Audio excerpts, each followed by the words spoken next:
अस्सलाम वालेकुम, welcome to all my YouTube channel mathematics platform. आज हाजिर हुआ एक बार फिर आपके सामने एक interesting video that is about fraction. Fraction क्या है, इस पूरे वीडियो में हम क्या पढ़ेंगे, इसके बारे में मैं आपको आउटलाइन बताऊंगा कि इस पूरे वीडियो की आउटलाइन क्या है, इसके बारे में वीडियो में हम क्या क्या चीज़ स्टडी करेंगे ताकि आपको कोई कन्फ्यूजन ना हो।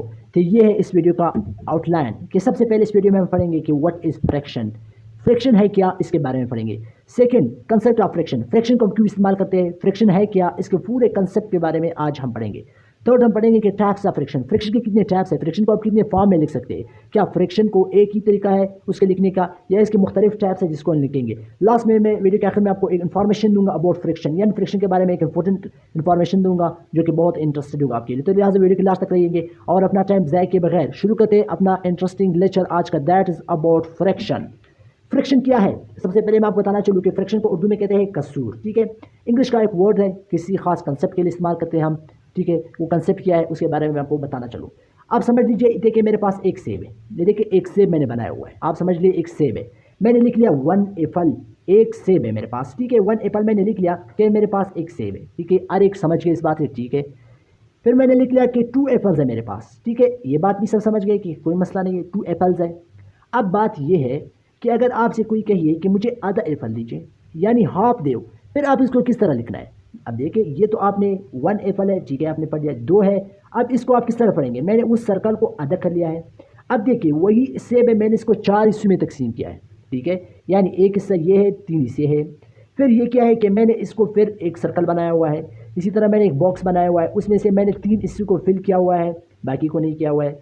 तो आज मैं आपको ये बताऊंगा। देखिए, जिस तरह हम ये लिखते हैं कि ये वन कंप्लीट है तो एक सेब है, 2 ये 2 सेब है, ये भी कंप्लीट है। लेकिन अब बात ये है, इसको हम क्या लिखेंगे और इसका मतलब क्या है। इसका मतलब ये है कि इस सर्कल को मैंने हाफ किया है, सर्कल को मैंने हाफ किया है। इस हिस्से में मैंने एक सर्कल को 4 हिस्सों में डिवाइड किया है, या एप्पल को 4 हिस्सों में कंसिडर करिए या सर्कल को। अब इसको लिखने का तरीका क्या होगा, देखिए लिखने का तरीका ये है कि ये कितना हिस्से है, सबसे पहले आप मुझे बताइए 2, जितने हिस्से हैं वो आप लिख लीजिए। ठीक है, इसके ऊपर ये निशान लगाए। अब मुझे बताइए कि इसमें से कितना हिस्सा मैंने सर्कल किया हुआ है, यानी ये जो फिल किया हुआ है कितना हिस्सा किया हुआ है, 1/2। इसका मतलब कि 2 में से एक हिस्सा जो है फिल हुआ है, या आप ये समझ लीजिए कि ये हाफ है। ठीक है, इसी तरह आप इसको समझने के लिए इस तरफ आ जाइए, ये एक फिर वही सर्कल है, मैंने एक सर्कल को टोटल कितने हिस्से 1 2 3 4, तो आप 4 लिख लीजिए, इसके ऊपर एक लाइन लगाइए। अब कितने हिस्सों को मैंने फिल किया हुआ है, 3, 1 2 3, तो मैं लिखता हूँ कि 3, यानी 3/4 का मतलब ये कि 4 में से 3 हिस्से। सही है, यानी 4 में से 3 हिस्से।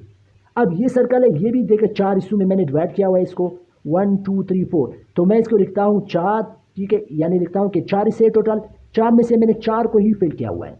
अब सवाल ये बनता है, ये सर्कल और ये सर्कल दोनों एक जैसे, लेकिन यहाँ मैंने 1 लिखा, यहाँ मैंने 4/4 लिखा। इसका कोई मसला नहीं, को 4 को 4 के साथ काट लो, 4 1 4, 4 1 4 = 1।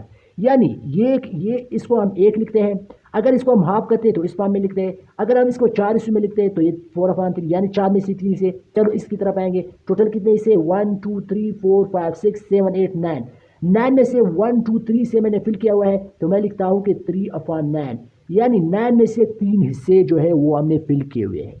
अब ये जो जितने भी मैंने आपके सामने लिखे 1/2 या 3/4 या 3/9, ये क्या है, ये मैं अगर एक साइड पे लिखता हूँ तो इसके जो 3/4 है, इस तरह के लिखने वाले कंसेप्ट को फ्रैक्शन कहते हैं। देखिए, मुझे उम्मीद है कि आपको बात बिल्कुल डिटेल से समझ आई होगी कि फ्रैक्शन को हम लिखते हैं क्यों है, इसका कंसेप्ट क्या है, ज़रूरत क्यों पेश आता है। ज़रूरत इस वजह से पेश आते हैं, अगर एक चीज़ कंप्लीट है तो हमको 1 लिखते हैं, 2 लिखते हैं, 3 लिखते हैं, लेकिन उस चीज़ के अगर हम इससे बनाएंगे तो उसको लिखने का तरीका ये है मैथमेटिक्स के, और इस तरीके के लिखने को हम कहते हैं कि फ्रैक्शन। ठीक है, अब इस फ्रैक्शन को हम ऐड भी कर सकते हैं, सब्ट्रैक्ट भी कर सकते हैं। जैसे ये फ्रैक्शन क्या है, आप देखिए, मुझे बताइए 2 हिस्से है तो 2 लिखो, ऊपर क्या है 1, यानी 2 में से एक हिस्सा फेल है तो 2/1, प्लस ये भी 2/1 है, तो अब इसको बराबर है, जनरेटर से मैं ऊपर को ऊपर वाले से ऐड करें 2/2 = 1। हाफ और हाफ जब मिल जाता है क्या बनता है, 1 बनता है, यानी हाफ सर्कल ये, हाफ सर्कल ये, तो ये मिला करके एक सर्कल बन गया। ठीक है, इसी तरह मैं लिखता हूँ कि ये कितना इसे 1 2 3 4, 4 में से मैंने 3 हिस्सों को फिल किया हुआ है, तो 3/4 माइनस ये टोटल 4 हिस्से, 4 में से 2 मैंने फिल किया है, 2/4। ठीक है, अब इस 3/4 में से 2/4 जब माइनस करते हैं तो 1/4 आएगा, यानी इसका मतलब ये है, अगर इस हिस्से में से ये मैं माइनस करता हूँ, देखिए 2 हिस्से है ना, अगर इससे मैं माइनस करता हूँ ये 2 हिस्से चले गए, यानी कितना हिस्सा रह गया, 1, 4 में से 1, तो ये देखो 4/1, यानी 4 में से 1 हिस्सा बाकी रह गया, यानी इसका एडिशन भी हम करते हैं, इसका सब्ट्रैक्शन भी हम करते हैं, ये फ्रैक्शन के हवाले से। अब एक और चीज़ मैं आपको बताना चलूँ इसकी के हवाले से, फिर आगे जाएंगे इसके टेस्ट पढ़ेंगे। देखिए मैंने लिखा हुआ है ये 2/4, ये जो ऊपर वाला हिस्सा है इसको कहते हैं नोमिनेटर। क्या कहते हैं? नोमिनेटर। ऊपर वाले हिस्से के फ्रैक्शन के ऊपर वाले हिस्से के नोमिनेटर कहते हैं, जबकि ये नीचे वाले हिस्से को क्या कहते हैं? इसको कहते हैं डिनोमिनेटर। डिनोमिनेटर, ठीक है। और इनके बीच में जो ये लाइन होता है इसी को हम कहते हैं फ्रैक्शन, या इसको उर्दू में हम कहते हैं बटा। अब मुझे उम्मीद है कि आपको ये बात समझ आएगी। मजीद मैं बताऊंगा, जिस तरह हम पढ़ते हैं कि मेरे मैथ का पेपर था 50 मार्क्स का, उसमें से हमने लिए हैं कितने? 27। अब हमारा टीचर क्या करते हैं? वो इस तरह लिखता है, यानी 27/50। इसका मतलब क्या हो गया कि 50 में से आपने 27 मार्क्स लिए। इस तरीके को लिखने को हम कहते हैं फ्रैक्शन। अब हम पढ़ेंगे कि फ्रैक्शन के कितने, अब पढ़ेंगे हम फ्रैक्शन के टाइप्स कितने हैं, यानी फ्रैक्शन को हम कितने तरीकों से लिख सकते हैं, इसके बारे में अभी हम पढ़ेंगे। देखिए सबसे फर्स्ट टाइप है वो है प्रॉपर फ्रैक्शन। सेकंड इसका जो टाइप्स है वो है इम्प्रॉपर फ्रैक्शन, और लास्ट में है वो है मिक्स्ड फ्रैक्शन। अब इनमें क्या फ़र्क है इसी के बारे में ही हम स्टडी करेंगे। देखिए प्रॉपर फ्रैक्शन के बारे में पहले मैं बता चुका हूँ। अगर मैं एक नंबर को लिखता हूँ कि 2/3, ये ऊपर वाले हिस्से को क्या कहते हैं? न्यूमरेटर। जैसे अभी अभी अभी ही मैंने आपको पढ़ाया, इसको कहते हैं न्यूमरेटर, इस नीचे वाले को कहते हैं डिनोमिनेटर, ठीक है। तो अब न्यूमरेटर और डिनोमिनेटर मैंने लिख लिया। अब इस न्यूमरेटर डिनोमिनेटर में एक चीज़ आप नोट करें कि ऊपर वाला हिस्सा जो है वो क्या है? वो आप देख लीजिए वो स्मॉल है, जबकि डिनोमिनेटर क्या है? वो लार्ज है। तो ऐसा नंबर जिसमें न्यूमरेटर स्मॉल हो और डिनोमिनेटर लार्ज हो उसको कहते हैं प्रॉपर फ्रैक्शन, ठीक है। क्लियर हो गया? आ जाए इम्प्रॉपर के लिए। अब देखिए इसी सवाल को मैं उल्टा लिखता हूँ, 3/2। अब इस सवाल में देखिए न्यूमरेटर क्या है? वो हो गया लार्ज, ठीक है, जबकि डिनोमिनेटर क्या हो गया? वो हो गया स्मॉल। ऐसा फ्रैक्शन जिसमें न्यूमरेटर बड़ा हो डिनोमिनेटर छोटा हो उसको कहते हैं इम्प्रॉपर फ्रैक्शन। लास्ट में पढ़ेंगे मिक्स्ड फ्रैक्शन। देखिए अगर मैं इस तरह लिखता हूँ कि 1 सही 2/3, इसका मतलब क्या है कि 3 में से 2 हिस्से और 1 मुकम्मल, यानी मेरे साथ 1 सेब मुकम्मल है, जबकि दूसरा सेब जो है वो 3 हिस्से है, 3 में से मेरे पास 2 हिस्से है, ठीक है। तो उसको हम किस तरह लिखते हैं? 1 सही 2/3, यानी जिसके साथ मुकम्मल का लफ्ज़ आ जाए इसको कहते हैं मिक्स्ड फ्रैक्शन, ठीक है। ये है मिक्स्ड फ्रैक्शन जिसमें से हमारे साथ मुकम्मल पार्ट आ जाता है, और जिसमें से डिनोमिनेटर जो जिसकी डिनोमिनेटर छोटा हो न्यूमरेटर बड़ा हो वो है इम्प्रॉपर फ्रैक्शन। इसी के उलट जो है वो है प्रॉपर फ्रैक्शन, ठीक है। तो इन तमाम चीज़ों को हम आपस में करते हैं। अब देखिए एक और चीज़ मैं बताना चाहूँ, मिक्स फ्रैक्शन को हम किस में है?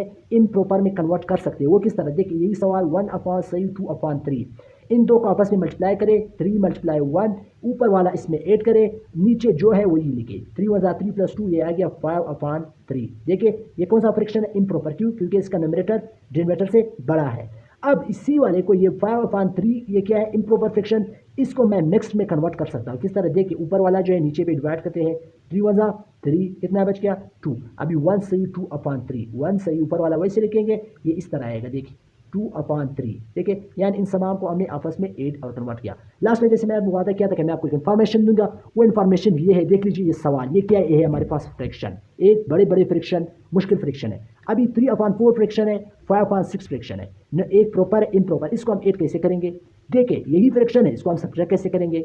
यही फ्रैक्शन है, इसको हम मल्टीप्लाई कैसे करेंगे? यही फ्रैक्शन है, हम इसको डिवाइड कैसे करेंगे? देखिए आपने फ्रैक्शन को बहुत डिटेल से पढ़ा, लिहाजा इसको भी अगले 2 वीडियोज़ में आप पढ़ें, ताकि फ्रैक्शन के हवाले से आपका मुकम्मल कंसेप्ट क्लियर हो जाए। आज के बाद आपको इस हवाले से कोई कन्फ्यूजन ना हो कि फ्रैक्शन क्या है, इसके टाइप्स क्या है, और जब टाइप्स आपने पढ़ लिए अब इसको हल क्या करना है। तो लिहाजा 2 वीडियो भी देखिए, आपके लिए बहुत इंपॉर्टेंट इन्फॉर्मेटिव होगी, ताकि इस वीडियो देखने के बाद आपको फ्रैक्शन के हवाले से कोई मुश्किल नहीं रहेगा। ऐड भी कर सकते हो, सब्ट्रैक्ट भी कर सकते हो, टाइप्स भी मालूम होगी, मल्टीप्लिकेशन भी हो गया, एडिशन भी हो गया। तो लिहाजा अगर आपको वीडियो पसंद आई है तो मैथमेटिक्स पर चैनल को सब्सक्राइब करें और बेल आइकन दबाएं ताकि नई वीडियो का नोटिफिकेशन आप तक बरोज पहुंचे। Thank you.